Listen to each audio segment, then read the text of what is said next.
Ребята, сегодня 11 июня 2023 года. Я нахожусь в очень интересном месте в Гвадалахаре, точнее немножечко подальше, называется деревня Текила. Отсюда как раз и пошла текила. Здесь все поля вокруг засеяны голубой агавой. Это растение, из которого делают текилу. Я вот скооперировался с ребятами из хостела. Вчера не получилось у меня, я вам рассказывал. Доехал на автобусе. Есть два варианта, два автовокзала. Мы дошли до старого автовокзала Гвадалахары. Пешком от нашего хостела примерно 1 километр. Билет стоил 116 песо до сюда и 116 песо обратно. В общем, здесь вся деревня, вот эта текила, ориентирована как раз на текиле. Здесь туры проводятся с дегустацией текилы, с дегустацией агавы. Все ходят, смотрите, вот с этими бочонками, пьют текилу. Везде текила, в общем. Белая текила, текила желтая. Вот такой городочек. Но он маленький, это больше даже деревня. 400 песо стоит тур. Договорились вот с ребятами за 250. Сейчас попробуем найти дешевле. Бочонки. Все приветливые такие, веселые. Креветочки жарят в канистрах 5-литровых. Проево гратис. Бесплатно можно попробовать.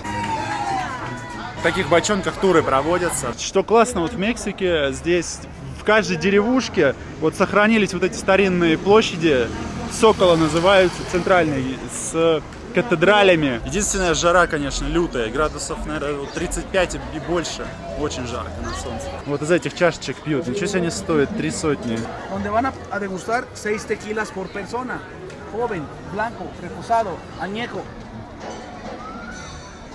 Разобрались мы в ценах. Цена зависит от того, какую фабрику посещаешь. Здесь есть две самые крупные фабрики, известные, большие очень, с музеями.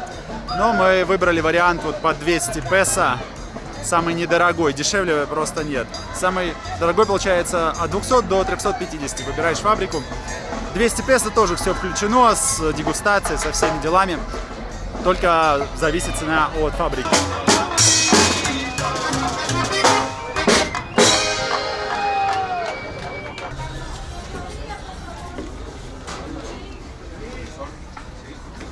Первая остановка у нас фотосессия в зарослях агавы.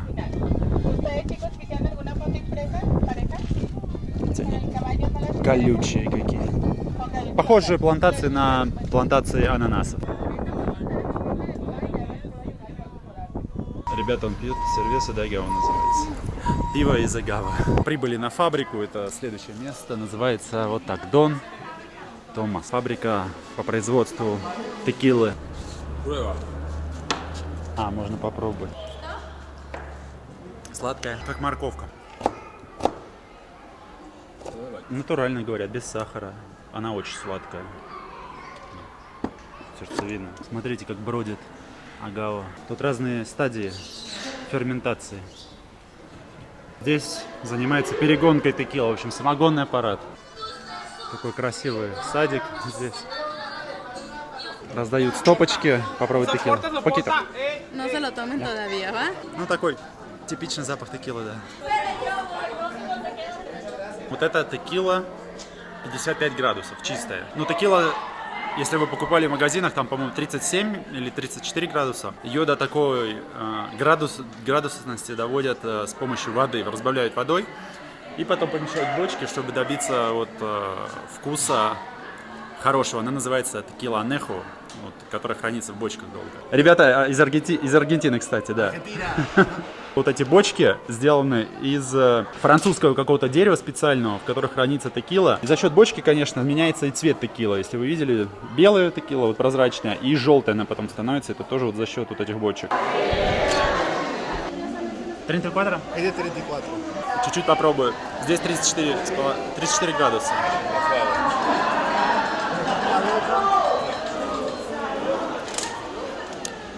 Да, и там намного слабее. Салют, салют. Вот это, кстати, больше похоже на текилу. Потому что та была сильно заспиртована. Ты вдохнуть аж не мог, когда пил. 55 градусов. Это ликер. Это не текила. 18 градусов. Короче, портвейн. Кафе. Портвейн с сиропом агавы. Запах кофе. После текилы не чувствуется градус вообще. Сладкий кофейный напиток, как кофе сладкое. Пока ждем нашего гида, начали наливать по второму кругу. Тур наш закончился, сейчас нас привезли обратно в центр. Немножко прогуляемся, часиков 6 поедем обратно в Гвадалахару. За полтинник шот со скорпионом. Смотрите, он называется алакран, маленький. Говорят, что яда нет.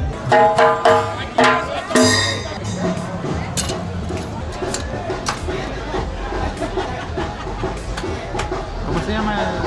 Chelada. ¿Chelada o michelada? Chelada. Chelada. Chelada. Внизу соль крупная, морская вон там. Смотрите, вот напиток. И пиво какое-то, Индия.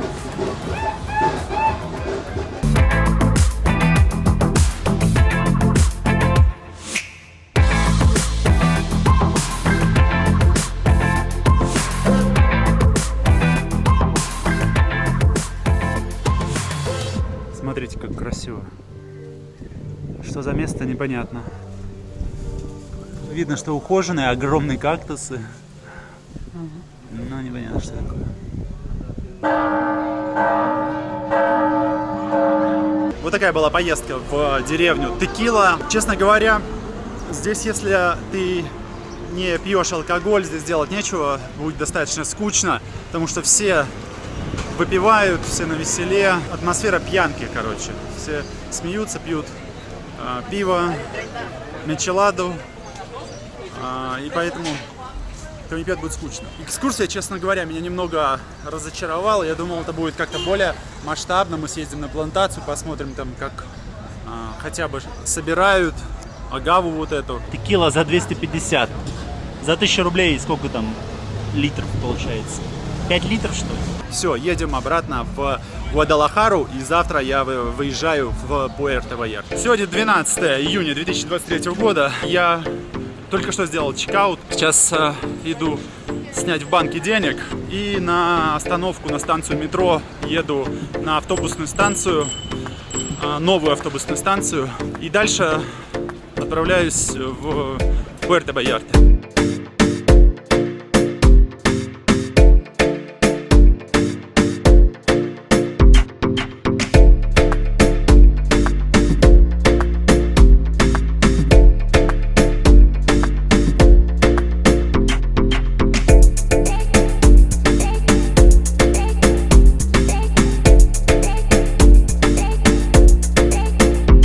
Добрался до Пуэрто-Вальярта, сейчас время 6:30 вечера. Что-то долго мы ехали, хотя по карте совсем немного километров. Вон там океан у нас, очень крутые закаты тихоокеанские. Но мне сейчас нужно как-то добраться до центра, и что-то я не вижу, кроме такси, автобусов никаких. А здесь до центра еще так прилично по карте. Вот такая Пуэрто-Вальярта, автобусная станция. Через 2 дня я здесь на 2 ночи поеду в Акапулько. Стоит самый дорогой билет, будет 1300 песо. Просто тут космические цены на автобусы.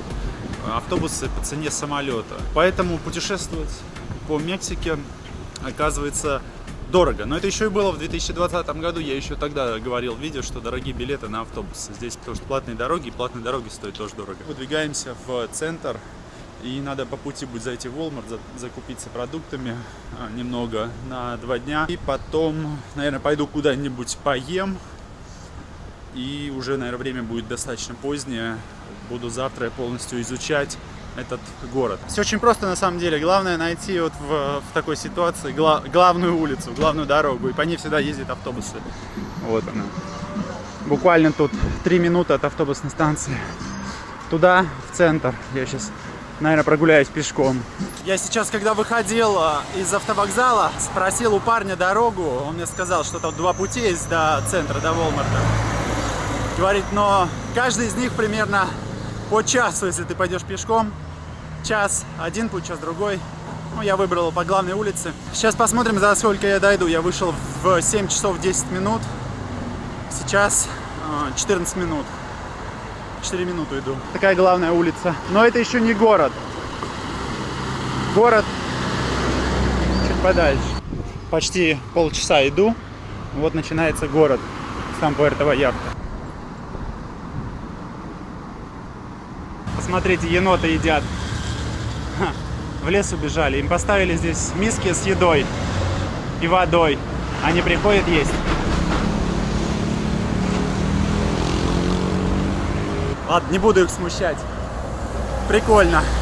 В Канкуне нет енотов. Не видел. Смотрите, какие цапли сидят на деревьях. Мангровые заросли. Ну что, я дошел, вот 45 минут почти, чуть больше. 47. Отсюда, по сути, начинается Пуэрто-Вальярта. То, что я раньше снимал, это такой еще не Пуэрто-Вальярта. Walmart, получается, стоит на самой окраине Пуэрто-Вальярта.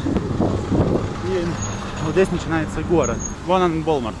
Идем в Walmart. Ну что, я добрался до Пуэрто-Вальярта в автобусе. Кстати, встретил парня, он здесь работает волонтером. Он подсел ко мне и спрашивает: ты откуда, в какой хостел едешь? Он сразу понял, что я в хостел. Я ему назвал хостел, он сказал, что он как раз там волонтером работает, вот проводил меня. Сейчас иду, они мне подсказали, где место есть поесть.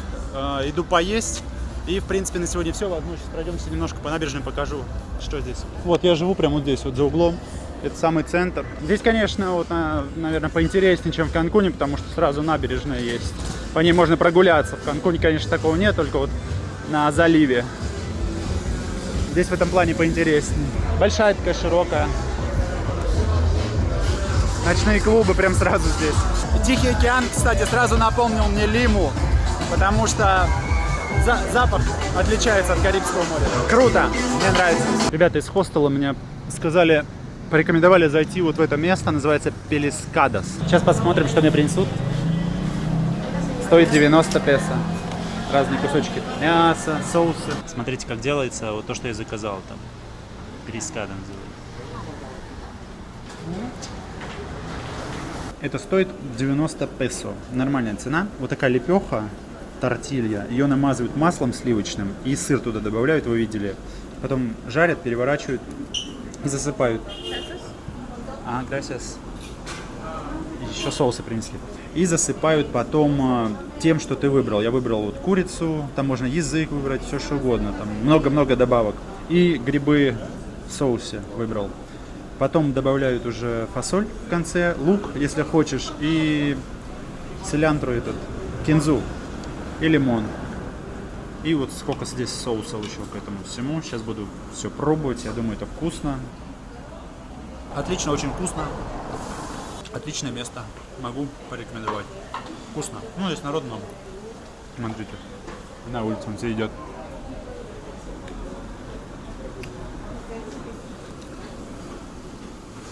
Нормальная порция еды, вкусной, за хорошую цену. Очень вкусно было, порция большая, я прям наелся. Сейчас зайду в Окса, что-нибудь возьму попить холодненького. И все, пойду до хостела. Прогуливаюсь по набережной, решил назад пойти тоже по набережной. Красиво здесь, конечно. Классная атмосфера, мне нравится. Спокойно, все безопасно, народу много гуляет. Пальмочки, все светится. Запах креветок, решил подойти посмотреть. Видите, как едят креветки с лимоном. Даже тортики есть. Набережная все тянется, тянется. Смотрите, еще дальше сколько. Меня уже, честно говоря, вырубает. Я, наверное, сейчас буду разворачиваться. Завтра уже буду изучать запах океана. Завтра, наверное, дальше пойду. Обалдеть просто. Красота.